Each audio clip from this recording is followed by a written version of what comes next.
ভারত এবং বাংলাদেশের সীমান্তে কোনোভাবেই যেন উত্তেজনা থামছে না।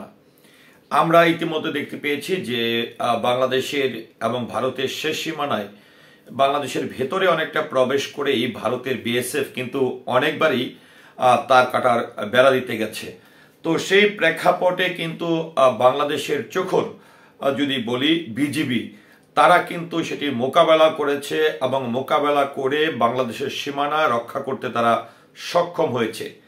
তো এখানে আমার হাতে এই মুহূর্তে আছে যেটি হচ্ছে নওগাঁ সীমান্তেও, অর্থাৎ নওগাঁতে যে বাংলাদেশের ভারতের সীমানা রয়েছে সেখানেও বিএসএফ তারা তার কাটার বেড়া দিতে আসে এবং সেখানে বাংলাদেশের বিজিপি কিন্তু সেটি মোকাবেলা করেছে স্থানীয় জনতাদের নিয়ে।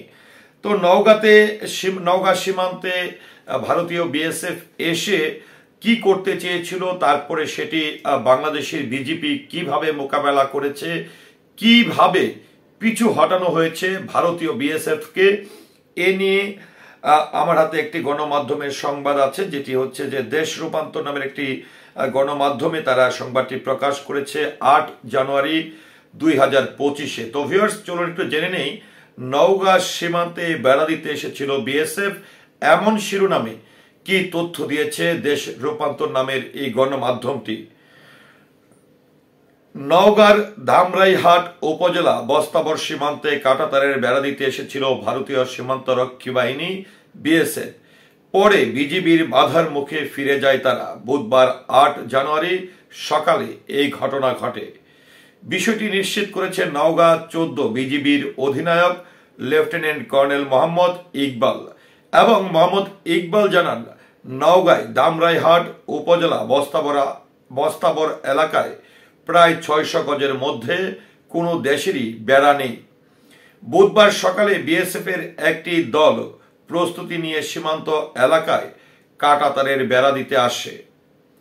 আইন অনুযায়ী দুই দেশের সীমান্ত পিলার থেকে 150 গজের মধ্যে ফসল চাষ ব্যতীত স্থায়ী কোনো স্থাপনা কিংবা বেড়া দিতে পারবে না। এটি দুই দেশের জন্যই প্রযোজ্য হবে।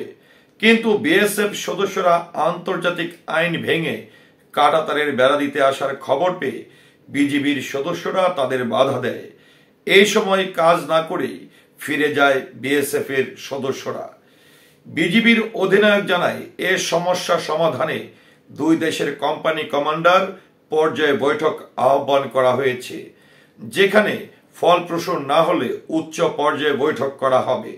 সীমান্তে বিজিবি সতর্ক আছে।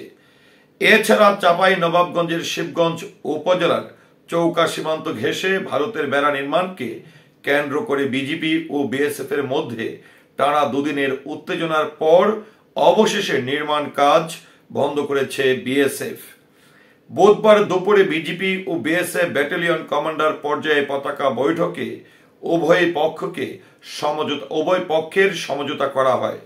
তো ভিউয়ার্স, এই যে যেটি আন্তর্জাতিক আইন লঙ্ঘন করে ভারতীয় বিএসএফ বারবারই বাংলাদেশের সীমানায় প্রবেশ করে তারা যে কাঁটাতারের বেড়াগুলো দেওয়ার সেই পদক্ষেপগুলো নিচ্ছে, এবং এই ভারতীয় বিএসএফ এর এই পদক্ষেপের বিপরীতে এসে বাংলাদেশের বিজেপিও কিন্তু তারা এই দেশ এবং মাতৃভূমি রক্ষায় সক্রিয়ভাবে কাজ করছে। তো ভারতীয় এই সীমান্ত রক্ষাকারী বাহিনী বিজেপি কে আসলে কোনো কিছু তোয়াক্কা না করে এই যে সীমানায় এসে তারা তার কাটার বেড়াগুলো দিচ্ছে আন্তর্জাতিক আইন অবমাননা করে, এটি নিয়ে আপনার মতামত কি, আশা করছি কমেন্টের মাধ্যমে জানাবেন। সেই সাথে পুরো ভিডিওটির সঙ্গে থাকার জন্য অসংখ্য ধন্যবাদ।